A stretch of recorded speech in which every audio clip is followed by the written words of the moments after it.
I'm here today with Robin J. Carter, who's a graduate of the University of Chicago, a diplomat and licensed independent clinical social worker. Most importantly, Robin strives to help individuals align their physical, emotional, and spiritual natures with God's divine nature through three unique disciplines of balancing their bioenergy fields, grounding energetically to the earth in God's love, and connecting directly with Yahweh, God the Father, through Yeshua, Jesus. We're here today to talk about the grounding exercise that was mentioned in the introduction. Tell us about that.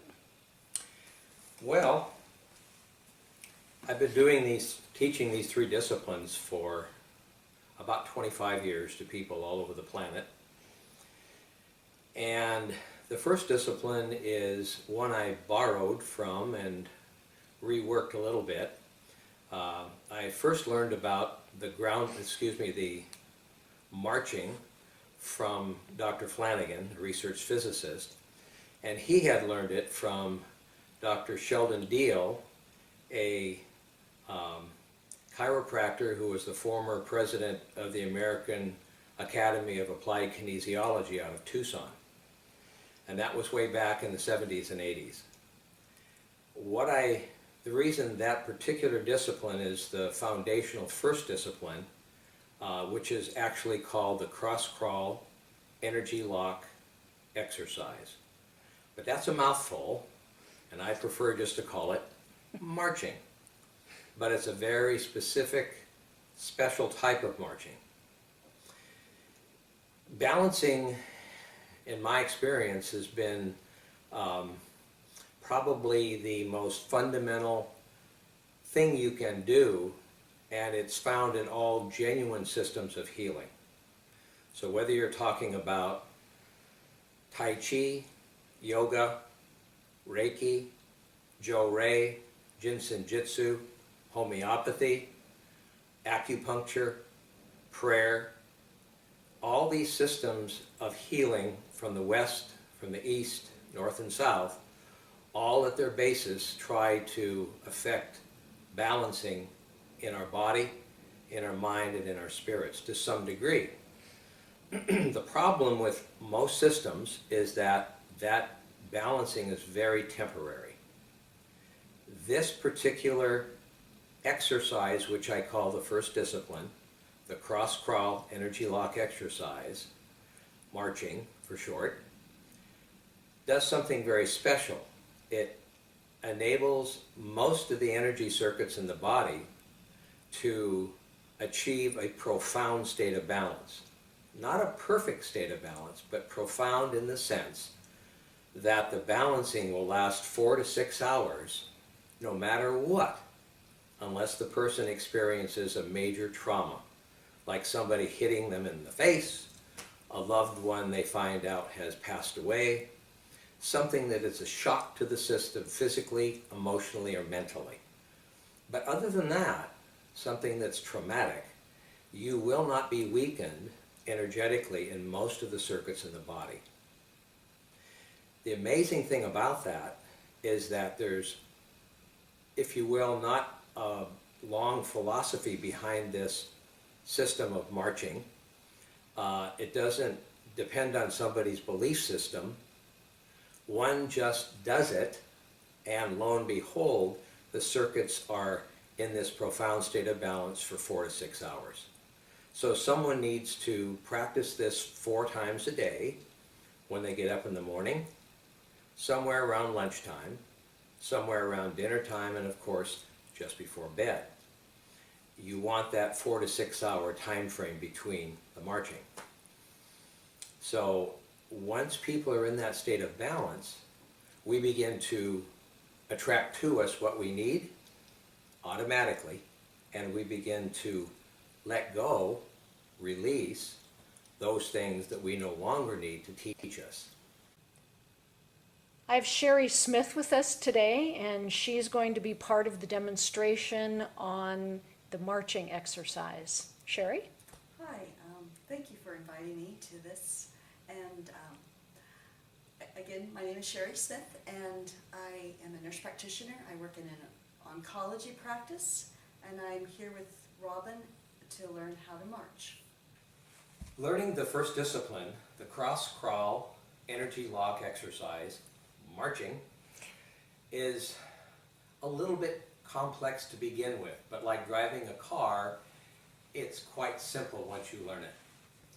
So what I'm going to do with Cherie is teach her how to march regularly, and that is the regular march. Because when we march, it's like walking, like this, except you're walking in place, like this, okay? So marching is like walking in place, if you will. We're not going to learn this special way of marching, the cross-crawl energy lock exercise, until we learn a few other little items. So those items are our arms and our legs need to be positioned and exercised or used in a particular way. In the bioenergy field of our body, we have a right side which is masculine and a left side which is feminine, and there is a dividing line down the middle. So with our legs and our arms, we do not want to cross this center line in this particular first discipline. There is another form of balancing that is called the brain gym from California. I believe that's where it started many years ago in the 70s or 80s. And it's a very good system, but it does not produce this profound balancing. So when we use our arms, we want to keep, when we're swinging and marching our arms, we want to keep the forearm and the upper arm at about a 90-degree angle. So it is moving like, if you will, a piston. It doesn't straighten out. It keeps that position, okay, from the front to the back. You also want to keep it next to your torso. And you don't want to move your torso back and forth, because when you do, you'll cross that center line. So the arms essentially are marching this way, moving this way. And you want to have a loose fist, very relaxed, and you want to bring your fist up just a little above your head. Obviously, if you bring it too far, the arm straightens out. So it'll look pretty much like this. Okay? It's real simple. So you want to try that, Cherie? Okay. So it's just, 90 degrees. Yep. And so you want to relax, and you want to move those arms, and you don't want to stop. One of the things about the marching, all parts of our arms and our legs want to be continuously moving like flowing water, okay? The same thing with our knees and our legs. We want to bring, if you can, without pain, bring the knees up to 90 degrees and not cross the center line, okay?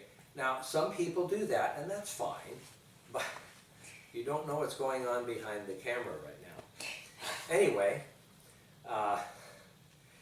when you're marching with your legs, you want to bring them straight ahead. Now, what some people tend to do, and they're not cognizant of it, is they tend, instead of bringing the knee up, they bring their leg back. See the foot going up? So you want to bring your knee up and keep it straight ahead. So why don't you try that? And of course, as there's pain, you only want to go up until you feel the pain. Don't go that far.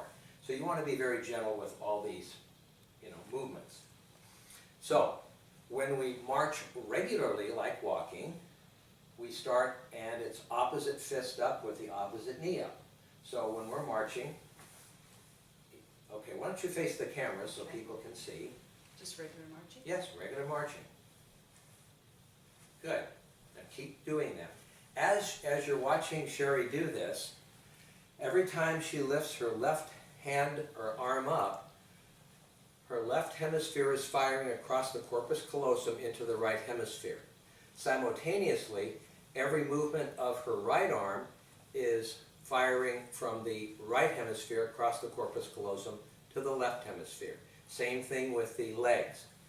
This crossing is why it's called the cross-crawling of, of the exercise, of the title. Thank you, Cherie. And this is what a baby, when they're 8, 10, 12, 14 months, needs to learn, even earlier, maybe 6 months, 5 months, is to learn to crawl.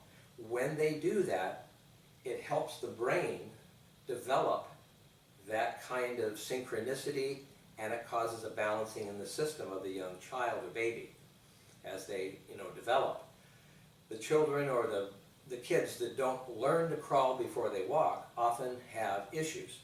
So this is helping correct that for those of us that didn't learn to crawl before we walked. Okay. So that thing we need to remember then is not to cross the center line, keep the right angle, bring our knees up to 90 degrees if we can, or as far as you can without pain. And the same thing with our arms, bringing it up a little higher than our head. All right? So that's that. Now when you learn this discipline, this first discipline, we need to know your eye dominance. Someone can be right-footed, someone can be right-handed, they can be left-eye dominant, or vice versa. Most people have the same dominance on the same side of their body. One isn't better than another, but we need for this to find out what the highest neurological dominance is, and that's our eye dominance. So what I'm going to do with Cherie is I'm going to have her look at me through her hands with a little circle or triangle about 1 inch high. So right now I'm looking at the camera, at you, and I'm going to bring my hands to my eye, and you'll see that you're looking at my right eye, because that's the way I'm focusing on the camera, okay? I'm going to have Cherie look at the camera, and I'm going to have her extend her arms out, make a little triangle about 1 inch high. Both eyes are wide open. She's looking at the camera lens, and I'm going to have her pull her hands towards her face until they touch. And for her, I want you as an audience to see which eye she's looking at you and what eye you're seeing. And that's Cherie's left eye. Okay? So for you at home or in the clinic or in a hospital or wherever you may be, the way you can do this is simply look at yourself in the mirror. So if you get confused, if you're the mirror, I'm looking in the mirror at myself and I'm looking at my right eye. If you do this, you'll see which eye dominance you are. Okay? Next, I want to show Cherie how to put this together. When I first started doing this 25, 30 years ago, actually about 30 some years ago, I would just teach this, they would learn it, and whether it was individual or in a group, and they would learn it, and then they would go home, and they would either forget it, they'd turn their head at the wrong time, at the wrong direction, or, which even worse, is they would, instead of cross-crawling, they would homolateral crawl, which is this. And who on earth walks like this? Nobody. So I think John Wayne maybe walked like that. Well, Pilgrim. So, in this discipline, this first discipline, which is more than just an exercise, we need to have that cross-crawling in the opposite configuration, but we need to put it together in such a way that it's coordinated with the eye dominance. When I first started doing this for quite a few years, people would come back and they would be doing it incorrectly. So about 20 years ago, I put together a simple little stance, which I call the stork stance, based on, like in the martial arts in Tai Chi and Qigong, many of their movements are based on animals, like the stork, the snake creeps down. There's many different animals that they use in the martial arts. This one I call the stork stance, and it's a 5-step process. So for Cherie, I want her to learn all 5 steps, and that will put her into the position of marching. Before we do that, I have shown you that I have right eye dominance. So I'm going to show you what the actual marching looks like, the cross-crawl energy lock exercise for me, because I'm right eye dominant. So I will say, number 1, I'm right eye dominant. Number 2, I put up the opposite fist. In this case, it's my left fist. Number 3, Well, in number 2, this becomes an anchor for the next 2 steps. Step 3 would be the opposite elbow back from the anchor. This is my left hand, or left arm. Step 4, the opposite knee is up. And step 5, I'm looking straight ahead at you. So this is the stork stance. And then, once I'm in that stork stance, I begin to march. Okay? I bring my fists up, I'm relaxed, and I always ask people to have a little smile in their heart, not necessarily on their face, but on their heart. You want this to be slow, continuous, fluid, relaxed, gentle, and silent. Okay? All those things. When I do this, this is 1 round. 2, 3, 4, 5, 6, 7. You don't turn like this. This is for the camera. 8, 9, whoops, now I got it off. 10, 11, 12, and the last 2, 13, 14. The reason we do 14 is we want to make sure that you've done 13 complete rounds of marching, okay? With turning the head 90 degrees to the neurological dominant side and bringing it back to the center. And 13 in physics is a critical mass number. But some people who do this, the first time they do it, it's not exactly perfect, if you will. So we do it 14 just to make sure. So, with Cherie, she's left eye dominant, and let's go ahead and practice the stork stance. So number 1, what do you say? I am left eye dominant, Okay, and so what's number 2? and then the opposite hand arm goes up. Okay, and you want to face the camera. Okay. Good. And okay, so this is her anchor in the second step of the stork stance. Then the next 2 steps, why don't you demonstrate that? Number 3? Do that opposite hand back. Correct. Okay. Step 4 is The knee. the opposite knee up. And step 5? Is looking to the left. No, looking straight ahead. Okay. Straight ahead. And then she begins to march 14 times. So go ahead and start. 1, okay now, a little faster. 2, 3, good. 4, 5, she's going to do 14. 6,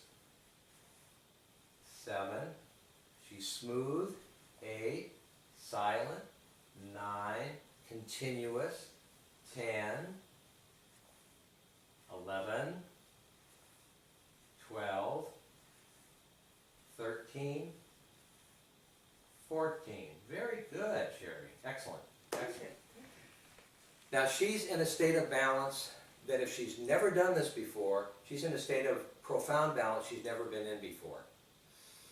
We can demonstrate this kinesiologically, we can demonstrate this with laser acupuncture machines or with other devices that will measure the bioenergy field and show you that normal stressors, be it sugar, be it anger, be it synthetic clothing, be it a wide range of things that can alter our bioenergy field, our emotions, they will not go out of balance for 4 to 6 hours after you've done this. In the military and in sports, they do something that's very unbalancing when they do this specific exercise, which is homolateral, and that's called a jumping jack. So I want you to do a jumping jack like this, all right? And I want you to face the camera, okay? Continuous, there you go. Now, this is homolateral crawling. It's the same thing as doing this. It's very unbalancing, all right? And we can prove this scientifically. So, in this state, why don't you put up your right arm, make a fist, you're right-handed, Any shoulder injuries? No. Okay, I'm going to press down with one finger. I want you to resist as hard as you can. Okay, go ahead.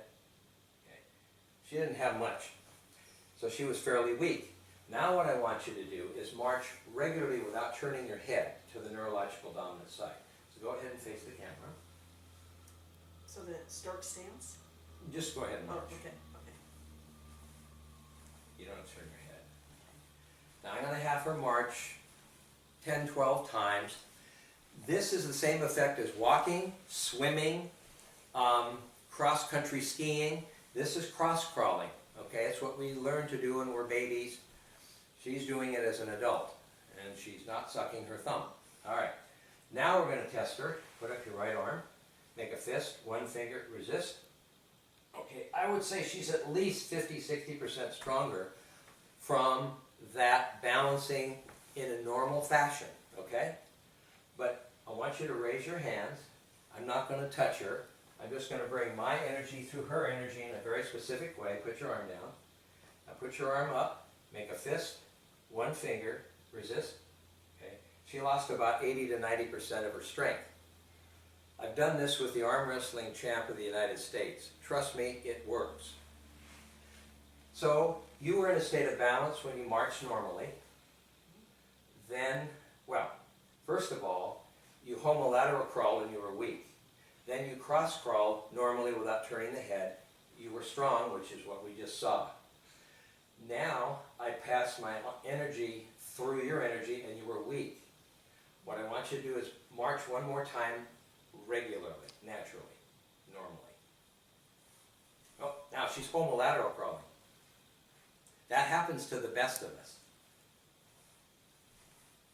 I've had martial artists get this backwards. I've had gymnasts get this backwards. I've had many types of healthcare practitioners, gymnasts and so forth, and they can get it perfect, but they can get off real easily. That's why I teach the stork stance. Okay, let's test you one more time. Resist hard as you can, and she's strong again. But we could present sugar in her bioenergy field. We could think crummy thoughts about Cherie.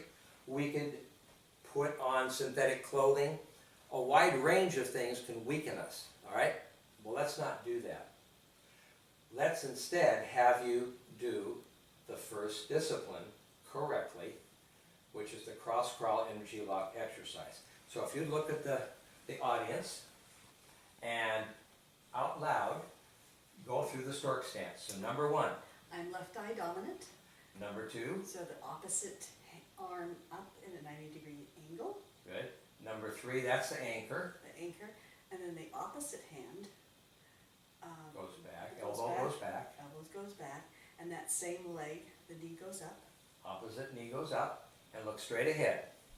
Then you begin to march. 1, 2, and notice she's turning her whole head, not just her eyes. Some people will turn just their eyes. You want to be sure and turn that head to the 90 degrees as far as you can. That's 6, 7, 8, 9, 10, 11, 12, 13, 14. Okay, she really only needed to do 13, but I always have people do 14 just in case the first one isn't perfect. All right? Now let's do the same kinesiological muscle testing. Put up your right arm again, make a fist, and I'm going to use 2 fingers, and you're very strong. Now I'm going to pass my hands, go ahead, arms up, like this, and this time put the arm down. Now I'm going to yell at her, which kind of they use in the martial arts called Kia. You ready? Here we go. Ha! Okay, now put up your right arm, 2 fingers, resist as hard as you can. Ready? And there's no weakening. So there's many, many forms. I know you look surprised, Yeah. even though I yelled at you when you were shocked. But your physiology did not respond the way everybody else's would because you have accomplished doing the first discipline. Oh, okay. That's the reason. It's put your energy circuits into a state of profound balance for 4 to 6 hours. That's why we need to do this at least 4 times a day with that spacing of breakfast, lunch, dinner, before you go to bed. Okay? Now, here's the things to remember. You want to do it slowly, but not too slow. You want to do it smoothly and continuously. You don't want to march and stop like this. No, you want it to be continuous, okay? And you want it to be silent and relaxed, and always have a little smile in your heart, okay? Okay, so now we're going to do the stork stance. She's going to be turning her head to the left. I'm going to be turning my head to the right, so our arms and legs will be the opposite, okay? So here we go. Number 1, which eye dominant are we? Number 2, the opposite fist goes up, which becomes the anchor. Number 3, the opposite elbow goes back. Number 4, the opposite knee goes up. And number 5, we're looking straight ahead and trying to keep our balance. And now we begin to march. 1, 2, 3, 4, 5, 6, 7, 8, 9, 10, 11, 12, 13, 14. Excellent. Very good. Thank you. She's a good student.